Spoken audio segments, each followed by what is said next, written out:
अस्सलाम वालेकुम student. Chapter number 3 first year की डिस्कशन करनी है।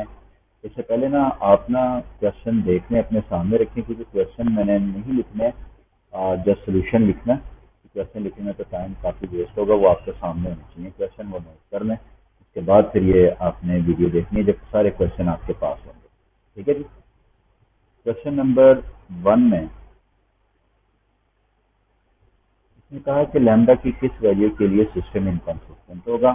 एक बात याद रखिएगा, सिस्टम इनकंसिस्टेंट उस वक्त होता है कि जब रैंक ऑफ ए इक्वल ना हो रैंक ऑफ ए बी हमें पता है कि ऑगमेंटेड मैट्रिक्स है, ये ऑगमेंटेड मैट्रिक्स है सिस्टम का, और ये कोफिशिएंट मैट्रिक्स है,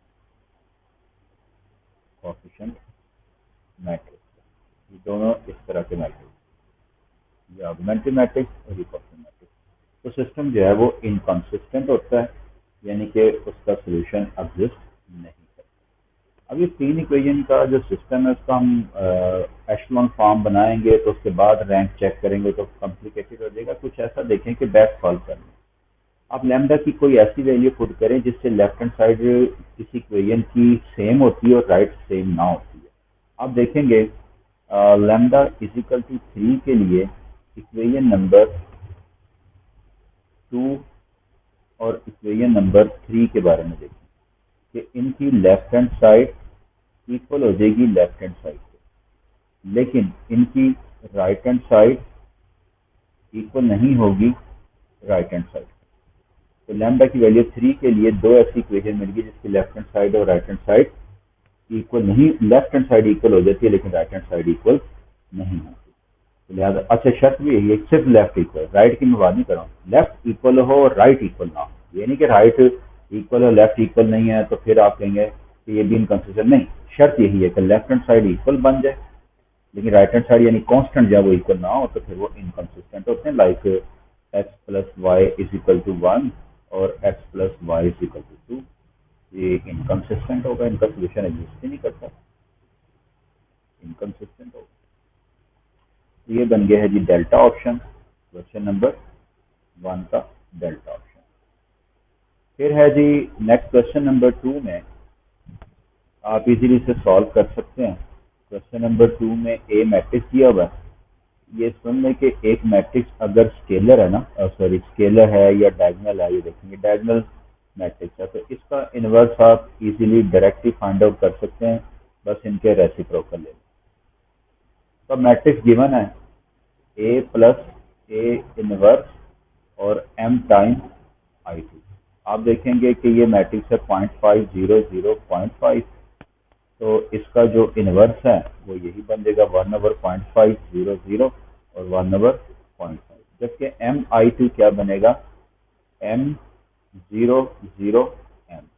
क्योंकि आई टू आप जानते हैं यूनिट मैट्रिक्स ऑफ ऑर्डर 2 है ना, तो एम से मल्टीप्लाई कर दें, ये बन जाएगा। अब एम इक्वल टू किसके हो गया, इन दोनों को ऐड करें तो रिजल्ट क्या बनेगा, एम, चाहे आप ऊपर से देख लें, इन्हें ऐड करें तो एम इक्वल आ जाएगा। तो एम बना हमारे पास 0.5 प्लस 1/0.5 जो कि 5/2 के इक्वल आता है, यानी 4 ऑप्शन।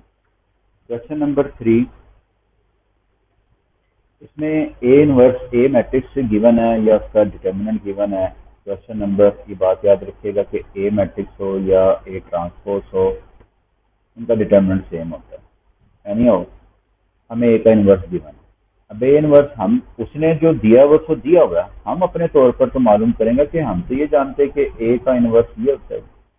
अब आप उसका डिटर्मिनेंट ए का मालूम करेंगे तो 2t स्क्वायर आएगा, आप चेक कर सकते हैं। और डिवाइड क्या होगा, ये आप डायगोनल के एलिमेंट चेंज करेंगे और ऑफ डायगोनल के एलिमेंट का साइन चेंज कर देंगे। इसको मल्टीप्लाई करें तो ये बनता है 1/2t0 माइनस 1/2t और 1/t।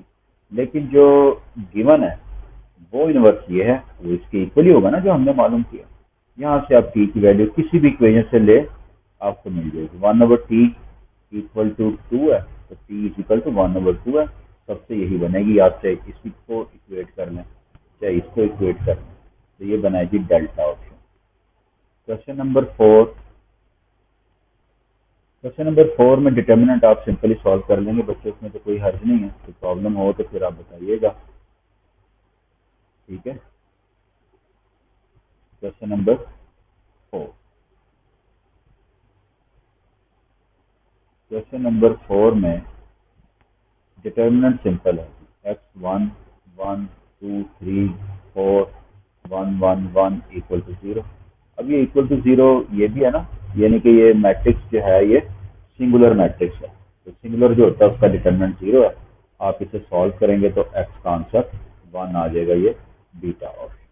क्लियर होगी थी बात।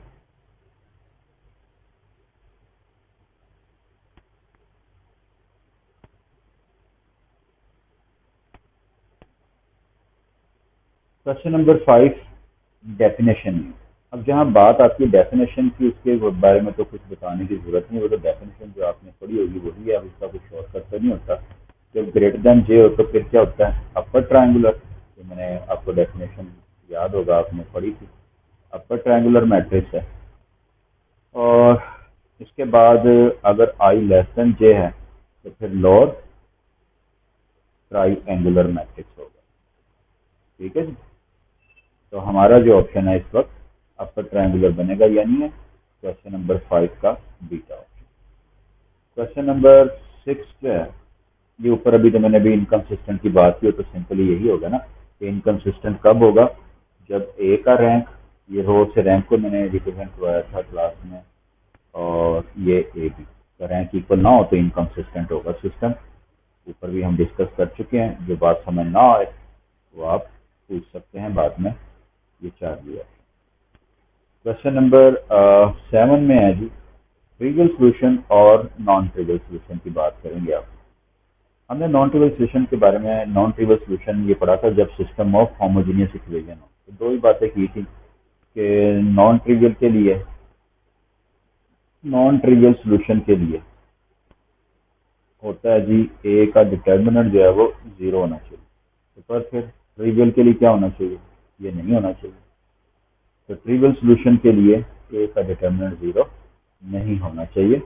ये हमने रिजल्ट, ये रिजल्ट है, ये डेफिनेशन है, डेफिनेशन हो गई या रिजल्ट हो गए तो उस पर तो कोई कंप्रोमाइज नहीं, वो एज टी आपको समझने होंगे, ऐसे चीज याद करने होते हैं।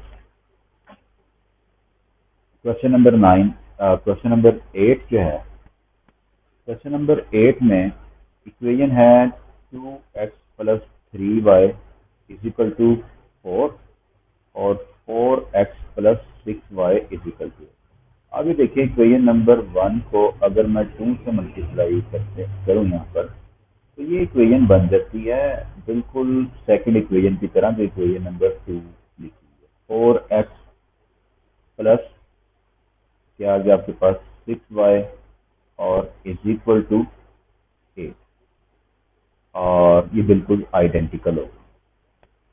ऐसी सिचुएशन में जब आइडेंटिकल बन जाए किसी से मल्टीप्लाई करने के बाद, तो इनका सोल्यूशन इन्फिनिट होता है, इन्फिनिट सोल्यूशन हो जाएगा। वजह ये है कि दोनों स्ट्रेट लाइन ही है ना। एक स्ट्रेट लाइन है जी जिसे मैं कहता हूँ 2x plus 3y is equal to 4, तो दूसरी जो स्ट्रेट लाइन है वो भी यहीं पर ही लाई करेगी, 4x plus 6y is equal to 8। तो ये लाइन इसके साथ कॉन्साइड करेगी, तो इनमें कितने कॉमन पॉइंट हो जाएंगे, हर कॉमन पॉइंट एक सोल्यूशन होता है, तो इनफाइनाइट सोल्यूशन आ जाएगा। तो लिहाजा इसका क्वेश्चन नंबर 8 का जो है वो डेल्टा ऑप्शन बन गया। क्वेश्चन नंबर 9, ऑर्डर के बारे में आप जानते हैं मैट्रिसेस। क्वेश्चन नंबर 9 में कि ए का ऑर्डर जो है ना वो गिवन है, order of A is equal to 9/11, और ऑर्डर ऑफ बी जो है वो है 11/1। अब इसमें से ये दोनों कैंसिल हो गए, तो ऑर्डर ऑफ ए भी क्या बना, वो बन गया है जी 9/1। तो नंबर ऑफ एलिमेंट्स क्या होते हैं, ऑर्डर को मल्टीप्लाई कर दें, number of elements in A B. आप यही जो मैं पढ़ रहा हूँ ना क्रॉस को बाई, इसी को मल्टीप्लीकेशन समझे, 9 इंटू 1 9, नंबर ऑफ एलिमेंट्स आ गए। ये हम डिस्कस कर चुके हैं जब लेक्चर था, तो इसकी बन गई option Charlie. Question number 10, question number 10 में इनवर्स मालूम करना था जी आपने। ये थोड़ा सा लेंथी क्वेश्चन आ जाता है यहाँ पर। क्वेश्चन नंबर 10 जो है, अब ये मैट्रिक्स था 1 -3 2 और 2 1 0 0 -1 और 1। आप इसका डिटर्मिनेंट मालूम करें जी। आप इसको ए लेट कर लेते हैं ना, तो इसका डिटर्मिनेंट बिल्कुल सिंपल तरीके से ही कर लीजिएगा, क्योंकि फिर रो ऑपरेशन लगा कर कोई कंफ्यूजन ना हो जाए। इसमें ज़रा आपकी प्रैक्टिस भी है। ये आ गया 3 नॉन जीरो आ गया, तो ए इनवर्स इसका एग्जिस्ट करेगा। अब यहाँ तक तो हमें ठीक है, चले कर लेंगे। मसला ये है कि ए इनवर्स और ए का डिटर्मिनेंट और एडजॉइंट ऑफ ए आपको पता है को फैक्टर मालूम करने पड़ेंगे। इसके लिए ये होता है बच्चे, अब कोई से सिर्फ 3 को फैक्टर मालूम कर लें और मैच करें कि किस मैट्रिक्स के साथ वो आइडेंटिकल है। सारे मालूम करने की जरूरत नहीं। अगर सारे मालूम करने तो एडजॉइंट मालूम करने का फिर ये तरीकेकार होता है, वो मैं आपको बता देता हूँ। कि इसमें ये देखें कि मैट्रिक्स को ना, लेकिन है तो ये भी लॉन्ग मेथड ही। ये मैं इसकी लिख रहा हूँ रोज 1 -3 1 -3 और 2 और 2 1 0 0 -1 और 1। अगर आपने एडजॉइंट मालूम करना तो हम क्या करते हैं, ये जो पहले दो कॉलम है ना, इसको हम दोबारा लिख देते हैं।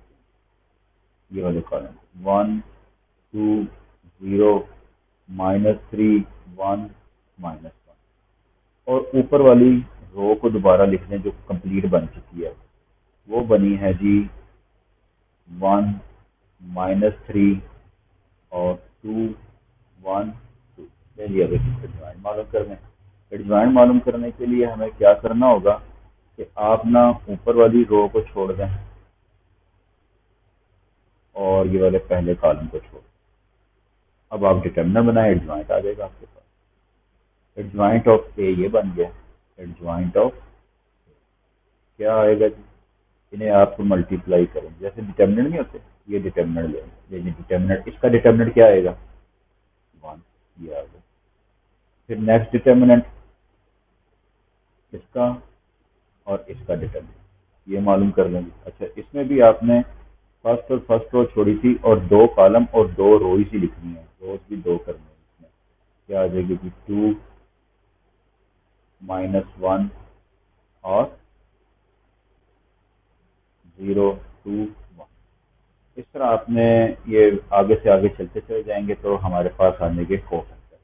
अब नेक्स्ट जो है को फैक्टर क्या बन रहा है जी इसका 0 इंटू -2। अब 0 इंटू -2 आप देख रहे हैं यही को फैक्टर है। आप इसको को फैक्टर का मतलब इसका डिटर्मिनेंट लेना ना, तो डिटर्मिनेंट है ये को फैक्टर बन रहे हैं 0 1। इसका डिटर्मिनेंट क्या आ जाएगा बच्चों 0 -2 आ जाएगा। अगर आप मैट्रिक्स में देखें, जो मैट्रिक्स था ना हमारे पास, वो मैट्रिक्स था 1 -3 2 2 1। ये डिटेल में मैं इसलिए बता रहा हूँ कि आपके लिए न्यू है मेरे ख्याल से ये एडवांस मालूम करने का तरीकेकार। मैंने ज़्यादा नहीं मालूम करनी, 2-3 एलिमेंट्स मालूम करके तो फिर हम वहाँ पर डिसाइड कर लेंगे कि कौन सी ऑप्शन है। तो 0 और 0 2 और फिर उसके बाद है जी 1 0, ये वाले एलिमेंट है। ठीक है जी। होता ये है एडजॉइंट बेसिकली ये होता है कि हम सारे एलिमेंट के ना को फैक्टर मालूम करते हैं। उन को फैक्टर को फिर हम लिखते हैं, मसलन ये 1 का को फैक्टर यही है 1 0 -1 आते हैं ना को फैक्टर। फिर -3 का को फैक्टर में क्या आ जाएगा, ये कॉलम ये रो छोड़ दें तो हम लिखेंगे 2 0 और 0 1, तो यहाँ लिखेंगे। बहरहाल ये आपको क्लास में आपने पढ़ा, मैं इसकी बात कर रहा हूँ। लो जी ये 1 लिख दिया। नेक्स्ट डिटर्मिनेंट आया ना बच्चे, वो आया -2। आपने सामने नहीं लिखना, नीचे लिखना। ठीक है बात। फिर नेक्स्ट डिटर्मिनेंट आप इसका लें -2 बनेगा इधर। बस ये एलिमेंट काफ़ी हैं, बाकी आप बनाते रहें। अगर आपको कंप्लीट बनाना है तो मैं बता देता हूँ, इसको इससे मल्टीप्लाई कर लें तो क्या बन जाएगा -2। ये डिटर्मिनेंट है ना, इस तरह देख लेंगे -1 1 और -3 और 2। तो आप इसे सॉल्व करें, डिटर्मिनेंट आता है -2 + 3 1 आ जाएगा। यहाँ लिख दें, ये इजीली बन जाएगा आपके पास एडजॉइंट। अब एडजॉइंट आप इसी तरह कंप्लीट कर लेंगे तो इनवर्स क्या है, ए इनवर्स इक्वल था 1/a का डिटर्मिनेंट और एडजॉइंट ऑफ ए। अब क्या करना है आपने, डिटर्मिनेंट आपने मालूम कर लिया था 3 है, ये 3 आ गया, और एडजॉइंट क्या है जी हमारे पास, एडजॉइंट जो है वो है 1, और क्या बना है जी -2, और फिर क्या था जी 2 बना है, और फिर आप इसे अंदर मल्टीप्लाई कर दें तो आपको पहला कॉलम जिसमें सेम नजर आएगा वो ऑप्शन आप लिख लेंगे, यानी इसकी अल्फा ऑप्शन। ठीक होगी जी बात, ये इसी तरह सॉल्व करें। और इसका और कोई शॉर्टकट नहीं होता कि आप इसे किसी और तरीके से करें। मैं आपको एक फिर एडजॉइंट के बारे में थोड़ी आपको टेंशन हुई होगी कि नया है ये। देखें बच्चों, क्लास में जो आप एडजॉइंट मालूम करते थे ना, पहले उसकी तरफ आ जाएंगे। वो आप इस तरह करते थे 1 0 0 -1 1। आप को फैक्टर मालूम करते थे, पहले a11 मालूम किया, इसका मतलब है -1 की पावर 1 + 1। फर्स्ट रो और फर्स्ट कॉलम छोड़कर जो डिटर्मिनेंट बनाया वो लिखा माइनर उसे बोलते हैं, और ये आ गया जी आपके पास। फिर आपने लिखना होता था a12 का मतलब इसका कोफैक्टर -1 की पावर 1 + 2, और first row first second column छोड़ दें, फर्स्ट रो और सेकंड कॉलम छोड़ दें तो एक डिटर्मिनेंट बनेगा जिसे हम माइनर बोलते हैं। ये यहाँ पर -1 की पावर 3 बनी तो वो माइनस आ गया, और ये 2 -1 ये -2 बन गया। फिर a13 लिखें तो -1 की पावर 1 + 3, फर्स्ट रो और थर्ड कॉलम छोड़ दें तो 2 1 0 -1 बनता है, तो ये हमारे पास आ जाता है -2। तो ये कोफैक्टर एडजॉइंट ऑफ मैट्रिक्स ये होता है कि आपने कोफैक्टर इस तरह कॉलम वाइज लिखने होते हैं, a11 a12 a13, और ये 21 22 और 23, और ये 31 32 3। ये आप इस तरह बेशक सिर्फ 3 मालूम कर लें, अगर 3 सेम है तो अब ऑप्शन में भी आपने देखना होता है कि जो इनवर्स गिवन है उनके कौन से कॉलम ऐसे हैं जो डिफरेंट हैं, आप उसी कॉलम वाले कोफैक्टर मालूम कर लें बस, ठीक, तो आपको पता चल जाएगा कि कौन सी ऑप्शन। अब जिसमें कोफैक्टर बन गया जी हमारे पास ये 1 -2 -2, और इसी तरह हमने पहले मालूम किए ऊपर, आप देखें जो हमने डायरेक्ट तरीके से मालूम किए थे वो भी यही थे। इसमें देखें ये डिटर्मिनेंट जो आया था -2 ही आया था ना डिटर्मिनेंट इसका, ये जो लास्ट हमने मालूम किया था लास्ट वाला डिटर्मिनेंट, ये भी -2। तो ये आप फिर देख लें कौन सी ऑप्शन में बनेगा, तो ये अल्फा ऑप्शन इस तरह इस क्वेश्चन की थी, इसका ये तरीका है। Next question, question number 10।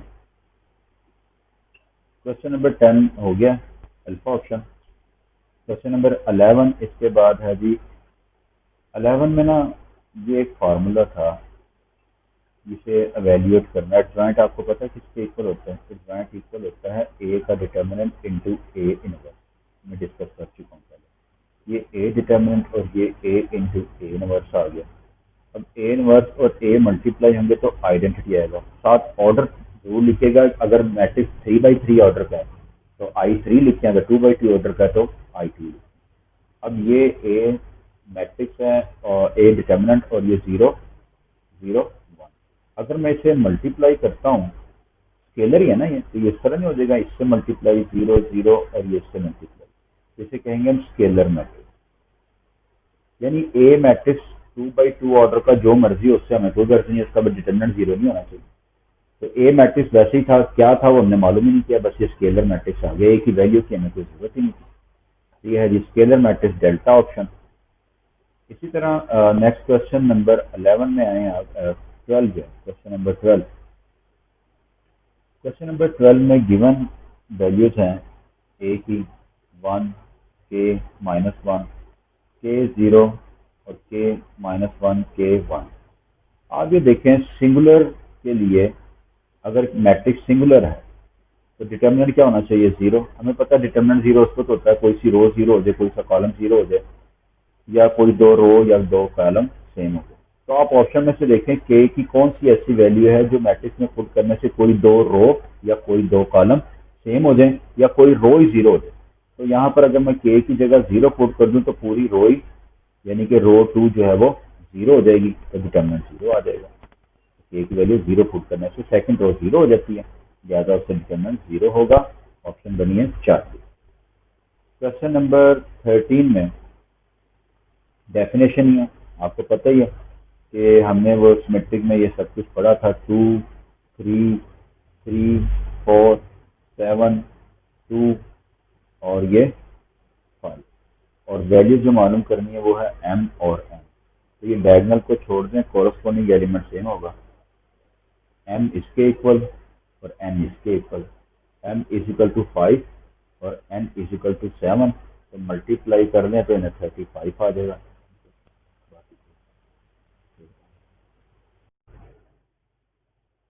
Next question number 14।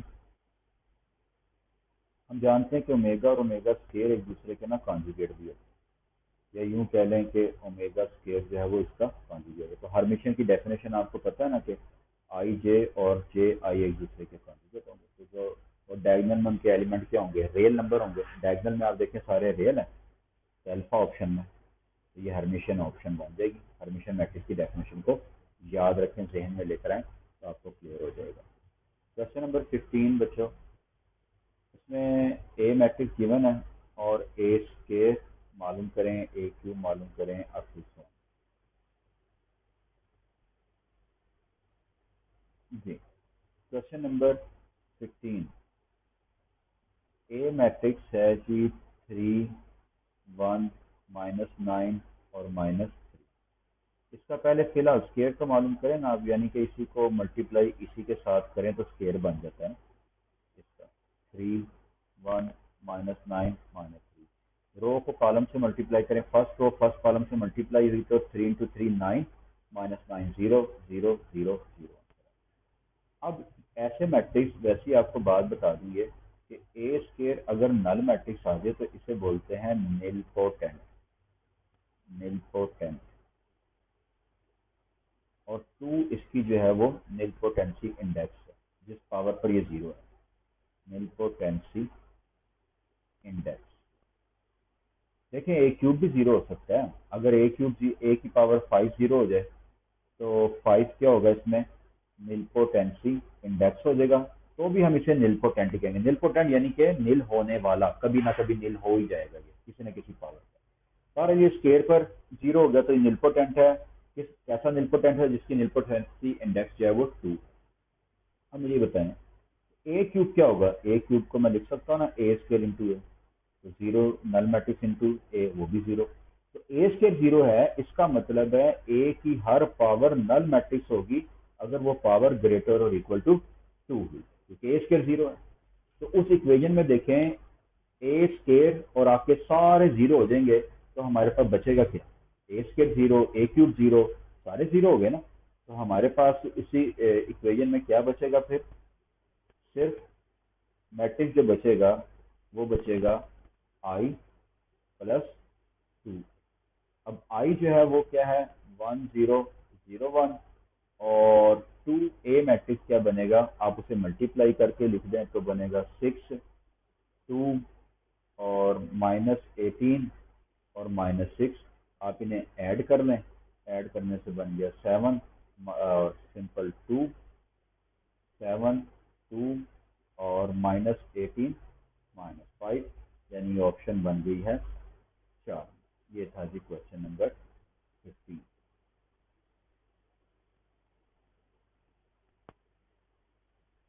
Next question,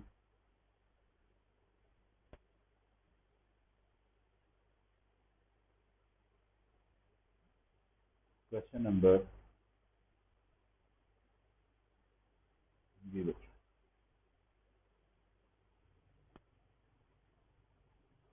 question number 16।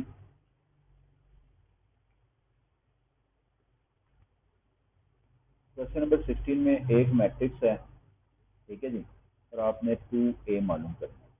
इसमें ये देख लीजिएगा जो 2a डिटर्मिनेंट है ना, वो इक्वल टू होगा 2 क्यूब और a का डिटर्मिनेंट। वजह यह है क्योंकि a का जो ऑर्डर है ना, इसका ऑर्डर 3/3 है, ये हम डिस्कस कर चुके हैं पहले भी लेक्चर में।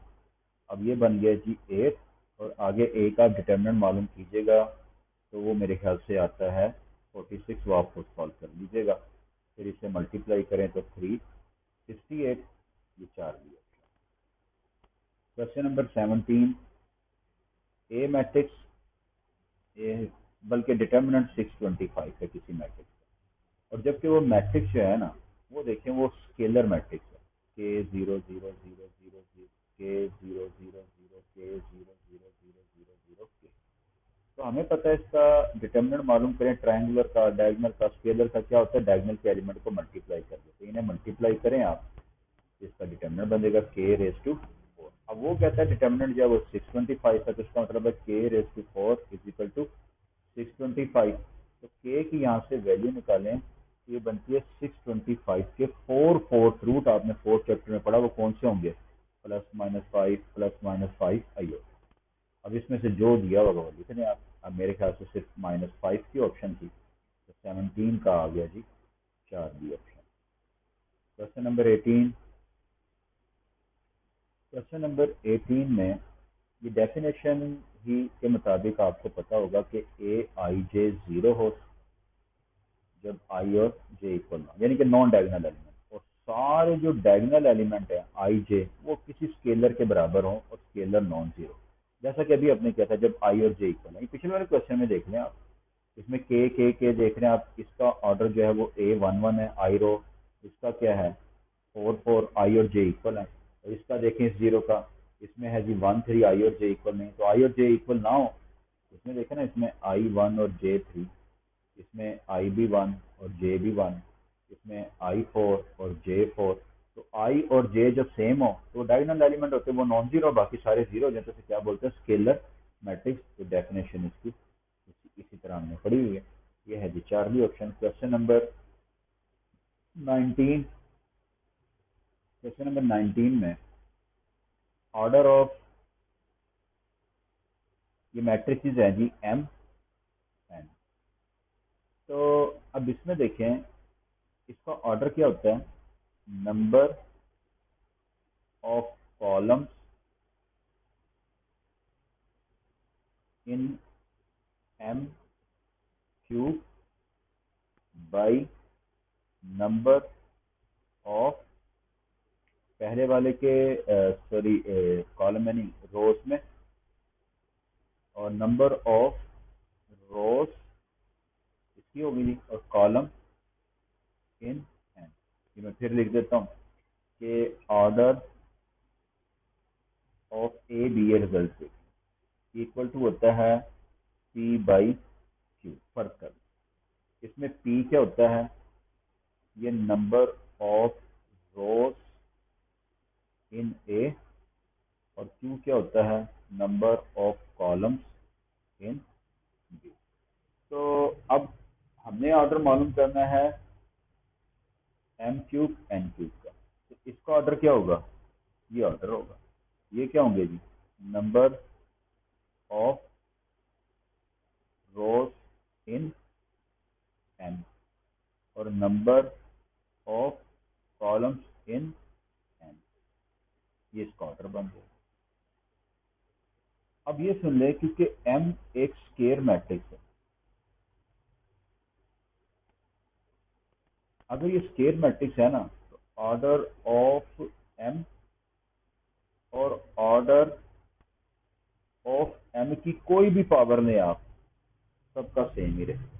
तो एम ए क्यू ऑर्डर का, एम का ऑर्डर था 3/3, तो एम क्यूब का ऑर्डर भी 3/3, उसमें 3 रोज थी, और जो एन था आपको पता है कि वो गिवन है, उसका ऑर्डर जो है एन का कितना है जो गिवन है, वो है जी एन का ऑर्डर, वो भी 3/3 या 3/2, जो भी आपने उसमें एन में कॉलम्स की तादाद देख लें। एम में था square matrix of order 2, sorry, तो उसमें है जी 2 रोज, और एन में कॉलम कितने 3, ये इसका ऑर्डर बन गया। नेक्स्ट क्वेश्चन नंबर 20, क्वेश्चन है ए मैट्रिक्स है। अच्छा 19 का देख लें, बीटा ऑप्शन था ऊपर, 19 जो लिखा है उसका बीटा। क्वेश्चन नंबर 20 में ये मैट्रिक्स गिवन है 3 और 6। हमें पता है अगर इसका डिटर्मिनेंट हम मालूम कर लें, डिटर्मिनेंट की वैल्यू दी है तो के स्क्र माइनस 9 आता है, लेकिन उसने ये कहा है कि ए क्यूब का डिटर्मिनेंट जो है वो 27 है। अब डिटर्मिनेंट ए क्यूब हो या डिटर्मिनेंट ऑफ ए का क्यूब हो, ए क्यूब का डिटर्मिनेंट या क्यूब ऑफ डिटर्मिनेंट, बात तो एक ही है, 27। ठीक है, यहाँ से आप दोनों तरफ क्यूब रूट ले लें तो determinant of A is equal to 3 आ गया। अब ये वैल्यू है के स्क्र माइनस 9 हमने फाइंड आउट किया, तो के स्क्र आ गया है जी 12। दोनों तरफ अगर हम अंडर लें तो बनता है ये प्लस माइनस अंडर रूट 12, यानी कि plus minus 2 under root 3 option बन जाती है अल्फा। क्वेश्चन नंबर 21 देखें इसके बाद जी। 21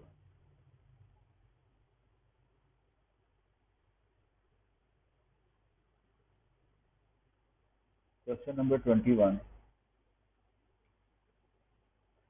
बी की पावर 10 ए स्केयर, मैं कहता हूँ ये तो ए स्केयर ही होगा, क्यों? क्योंकि बी आइडेंटिटी है। आप देखें वो तो आइडेंटिटी है, I2 है या I3 है, आइडेंटिटी मैट्रिक्स के इक्वल है ना वो तो उसको किसी भी मल्टीप्लाई करेंगे वो आइडेंटिटी ही रहेगा। ये आइडेंटिटी है, आइडेंटिटी को ए स्केयर से मल्टीप्लाई करें तो ए स्केयर ही रहेगा। तो आपने बस ए स्केयर मालूम करना, तो बी की power 10 A square is equal to A square, क्योंकि बी आइडेंटिटी। अब ए स्केयर कैसे मालूम करेंगे? -1 ए की वैल्यू लिख दें, इसी को इसी से मल्टीप्लाई कर दें, मल्टीप्लाई करना आपको आता है, ये सॉल्व करें, 2 1 -1 2 यानी कि 4 भी ऑप्शन। क्वेश्चन नंबर 22 में ए गिवन है और स्क्यू सिमेट्रिक आपको पता है उसमें ना डायगोनल के एलिमेंट 0 होते हैं। क्वेश्चन नंबर 22 देखें आप, 4 बी ऑप्शन, उसमें डायगोनल के जो एलिमेंट है सारे 0 होंगे, आप चेक कर लीजिएगा। ठीक है, क्वेश्चन नंबर 23 में जो स्क्यू एंटी या स्क्यू एक ही मतलब है, हर्मिशन, इसमें आपने ये पढ़ा है कि जो कॉरस्पॉन्डिंग एलिमेंट है ना उसमें माइनस इंटू जे आई होता है अगर आई और जे इक्वल ना हो, यानी कि ए आई जे फर्ज करें है एक्स प्लस अयोटा वाई, तो मुझे ये बताएं इसका कॉन्जुगेट क्या होगा? Minus x plus iota y होगा, कॉन्जुगेट लेकर जब माइनस से मल्टीप्लाई करेंगे सिर्फ रियल पार्ट का साइन चेंज होगा। तो कॉरस्पॉन्डिंग एलिमेंट में सिर्फ रियल पार्ट का साइन चेंज करें तो आप ये देखेंगे कि एक्स के कॉरस्पॉन्डिंग जो लिखा हुआ है वो लिखा हुआ है -5 और माइनस अयोटा, तो x की वैल्यू क्या हो जाएगी? सिर्फ रियल पार्ट का साइन चेंज कर देंगे आप, बीटा ऑप्शन। आप दोबारा रिवाइज भी कीजिएगा, जब ये आपने टॉपिक पढ़ा था उसमें ये सारी डिटेल से बातें हो चुकी हैं। क्वेश्चन नंबर 24, देखिए बच्चों, ए बी प्लस बी ए का ट्रांसपोज अगर आप लें तो ये किसके ऊपर होता है? A B transpose plus B A transpose. अब आप इसे क्या लिखेंगे? ट्रांसपोज ए ट्रांसपोज और ए ट्रांसपोज और बी ट्रांसपोज। तो क्योंकि ये सिमेट्री मैट्रिक्स है ना, सिमेट्री मैट्रिक्स ये होते हैं बी ट्रांसपोज बी के इक्वल, ए ट्रांसपोज ए के इक्वल बाय डेफिनेशन, क्योंकि ये सिमेट्री है। तो ये बी ए और ये ए बी, इसे फिर आप लिख सकते हैं, इसे लिख सकते हैं ए बी प्लस बी। तो आपने इस मैट्रिक्स का ट्रांसपोज लिया, दोबारा यही आ गया, तो सिर्फ यही मैट्रिक्स उसमें है जो सिमेट्री बनेगा, यानी 24 का बीटा ऑप्शन। क्वेश्चन नंबर 25, 25 में आप ये देखें कि पहली रो है ना वो अर्थमेटिक प्रोग्रेशन में है और इसमें जो कॉमन डिफरेंस है वो 3 है। इस तरह नेक्स्ट भी अर्थमेटिक प्रोग्रेशन में है, नेक्स्ट भी अर्थमेटिक प्रोग्रेशन में, तीनों रो अगर अर्थमेटिक प्रोग्रेशन में है तो उसका डिटर्मिनेंट क्या होता है? जी, तीनों रोज अगर अर्थमेटिक प्रोग्रेशन में हो। तो अब इसमें तो आप देखेंगे इत्तेफाक से कॉमन डिफरेंस सेम है। अगर ये सेम भी ना हो, ये डी हो, ये D1 और ये D2, अगर डी और D1 और D2 इक्वल ना भी हो तब भी डिटर्मिनेंट 0 होगा। इसमें तो चले तीनों का कॉमन डिफरेंस सेम है। नेक्स्ट क्वेश्चन नंबर 26, ए मैट्रिक्स है K0 0 P सच दैट, शुरू में भी हमने ऐसा क्वेश्चन किया है कि such that A plus A inverse जो है वो 2i के इक्वल है। तो आपने मालूम करनी है जी यहाँ पर के और पी की वैल्यू, के और पी की वैल्यू बच्चों एक तो आप इसे सॉल्व करके कर ही लेंगे सॉल्व। मैंने आपको बताया कि इसमें जो स्केलर मैट्रिक्स होता है डायगोनल, उसका जो इन्वर्स है वो यही रेसिप्रोकल होता है, 0 1/2। ऐड करेंगे तो जाहिर बात है के प्लस 1/k = 2 मिलेगा आपको, p प्लस 1/p भी आपको 2 मिलेगा। तो ये ऑप्शन में से सिर्फ यही सूरत है, हालांकि आप बैक सॉल्व करें तो सिर्फ एक ही ऑप्शन मिलेगी जिसमें के और पी दोनों 1 होंगे, तो ये ट्रू होगा। ठीक है जी। वैसे अगर आपने इसका रिजल्ट याद रखना है तो मैं बता देता हूँ आपको, एक शॉर्टकट भी है कि सॉल्व किए बगैर ना आप ऐसी सूरत में ये देख लें कि अगर डायगोनल मैट्रिक्स हो तो नोट के तौर पर याद कर लें कि अगर डायगोनल मैट्रिक्स हो, ए जो है ये डायगोनल मैट्रिक्स है, A0 0 B। ठीक है जी। और ए प्लस ए इनवर्स जो है वो के टाइम I2 है। तो फिर ये बात आप याद रखें कि अगर आपने इसे सॉल्व नहीं करना तो आप फिर इसका डायरेक्ट रिजल्ट कैसे लिखेंगे। डायरेक्ट रिजल्ट लिखने के लिए आप ये कह दें कि ना नंबर 1 इसमें ए और बी इक्वल होते हैं या फिर एक दूसरे के रेसिप्रोकल होते हैं। नंबर 2 इसमें जो के होता है ये इसी ए और उसके रेसिप्रोकल का सम कह दें आप, बी और उसके रेसिप्रोकल का सम। तो इस तरह जो मैंने क्वेश्चन आपको ऊपर करवाया है, क्वेश्चन नंबर जो 20 कौन सा था, क्वेश्चन नंबर 26, इसमें आप देख सकते हैं कि ए इज इक्वल टू क्या था, K0 0 P और ए प्लस ए इनवर्स 2 I। तो ऊपर इस रिजल्ट को आप मैच करें तो आप इसके मुताबिक दे सकते हैं पहली कंडीशन के और पी इक्वल है, दूसरी कंडीशन के प्लस 1/k 2 के बराबर, और ये भी कह सकते हैं आप कि p प्लस 1/p 2 के बराबर। क्या पुट करें कि के में के उनका, तो देखें ना के और के प्लस 1 2 तभी आएगा जब k is equal to 1 back solve करेंगे। तो पी और के उसके मुताबिक अगर के 1 है तो पी भी 1 बन गया, या फिर आप सॉल्व कर लेंगे तो ये अल्फा ऑप्शन बन गया क्वेश्चन नंबर 26 का। ऑप्शन है जी अल्फा। इसके बाद क्वेश्चन नंबर 27, वो सिंपल सा क्वेश्चन है, आप डिटर्मिनेंट उसका ले लें। ये देखिए 1 ओमेगा आप इसे सारी कॉलम्स को फर्स्ट कॉलम में ऐड करेंगे ना तो वो जीरो ही बन जाएगा। ये देखिए 1 +ओमेगा+ओमेगा स्क्वायर 1 +ओमेगा+ओमेगा स्क्वायर 1 +ओमेगा+ओमेगा स्क्वायर। बाकी ये कॉलम और ये कॉलम ऐसे ही रहेंगे। आपने क्या किया, कॉलम 1 में कॉलम 2 और कॉलम 3 को ऐड किया और ये होता है जीरो। तो पहला कॉलम जीरो हो गया, डिटर्मिनेंट जीरो। 27 का आ गया जी आपके पास अल्फा ऑप्शन। इसके बाद है क्वेश्चन नंबर 28। 28 में आपने रैंक मालूम करना है बच्चों। रैंक मालूम करने के लिए मैंने आपको ये बताया था तरीकेकार कि आप 3/3 ऑर्डर का इसमें डिटर्मिनेंट ले लें, 1 - 1 2 और 2 - 6 और 5 और 3 5 और 4। इस डिटर्मिनेंट को सॉल्व करें तो ये डिटर्मिनेंट आ जाता है जी -24 -25 और ये +1 8 -15 और +2 और +2 के बाद आ गया जी 10 +18। देखिए बच्चों अगर ये नॉन जीरो आता है आप सॉल्व कर लीजिएगा तो रैंक होगा 3। अगर ये जीरो आता है, अगर ये जीरो आता है तो फिर मैं एक और 3/3 ऑर्डर का डिटर्मिनेंट मालूम करूंगा। जब तक नॉन जीरो नहीं आता रैंक 2 होगा, सारे 3/3 ऑर्डर के जब डिटर्मिनेंट जीरो होंगे तब रैंक 2 बनेगा। तो इसमें आप चेक कर देगा 3/3 ऑर्डर का डिटर्मिनेंट जीरो नहीं है तो रैंक इसका क्या हो जाएगा 3। बाकी दूसरा तरीकेकार इसका आपको पता है, एशेलॉन फॉर्म में कन्वर्ट करके हम सॉल्व करते हैं, वो आपने सॉल्व करना है तो उस तरह कर लें। फिर भी लास्ट में आ जाते हैं जी, दो क्वेश्चन रह गए हैं कि question number 29, B inverse A inverse का इनवर्स हम जानते हैं कि ये ए इनवर्स का इनवर्स हो जाएगा और बी इनवर्स रिवर्सल ऑर्डर है ना, ये इसे रिवर्सल लॉ बोलते हैं। दो रिवर्सल लॉ होते हैं बच्चों, एक ट्रांसपोज वाला भी रिवर्सल लॉ है और एक इनवर्स वाला भी रिवर्सल लॉ। ठीक है, ये बन गया जी ए बी के ऊपर। अब ए जो है हमारे पास है 2 2 - 3 2, और बी जो है वो 0 - 1 - 1 0। आप उसे मल्टीप्लाई करें तो आंसर आ जाएगा आपके पास -2 - 2 - 2 3, यानी अल्फा ऑप्शन। लास्ट में क्वेश्चन नंबर 30, यह है जी ए इंटू ए इनवर्स का डिटर्मिनेंट। ये तो होता है आइडेंटिटी। तो आइडेंटिटी क्या है? आइडेंटिटी का determinant 1, simply delta option.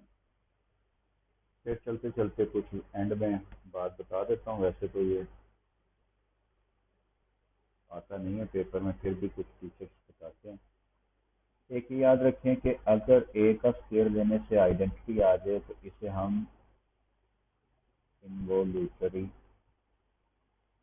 Matrix कहते हैं। नंबर 2, अगर ए का स्क्वायर लेने से दोबारा ए आ जाए तो ये सिर्फ मैट्रिक्स में नहीं होता, हर वो एलिमेंट भी, बल्कि एक आम एलिमेंट, इसे आइडेम्पोटेंट कहेंगे। वन हमेशा आइडेम्पोटेंट होता है, देखें 1 square 1 is equal to idempotent. इसी तरह मैट्रिक्स में भी आइडेम्पोटेंट होता है। फिर नंबर 3 पर ए की किसी पावर पर मैट्रिक्स खत्म हो जाए तो हम इसे कहेंगे ये निल हो जाएगा, निल पोटेंट ऑफ निलपोटेंसी इंडेक्स पी। फिर पीरियोडिक भी होता है, अगर ए की पावर p+1 पर दोबारा ए रिपीट हो जाए तो हम कहेंगे इसे पीरियोडिक ऑफ पीरियड पी, क्योंकि इसको पी टाइम मल्टीप्लाई किया। तो आइडेम्पोटेंट क्या है? वो पीरियड 1 है उसका, जितनी पावर उससे एक कम पीरियड होता है जब दोबारा रिपीट हो जाता है। तो ये सिंपल सा वैसे एक बात थी। तो ये इसके अलावा अगर किसी क्वेश्चन में कोई कंफ्यूजन है तो आप वो टेक्स्ट कर सकते हैं, थ्रू टेक्स्ट आप पूछ सकते हैं किसी भी प्रॉब्लम, किसी भी क्वेश्चन में कोई प्रॉब्लम है। तो ये था जी चैप्टर नंबर 3। That's all.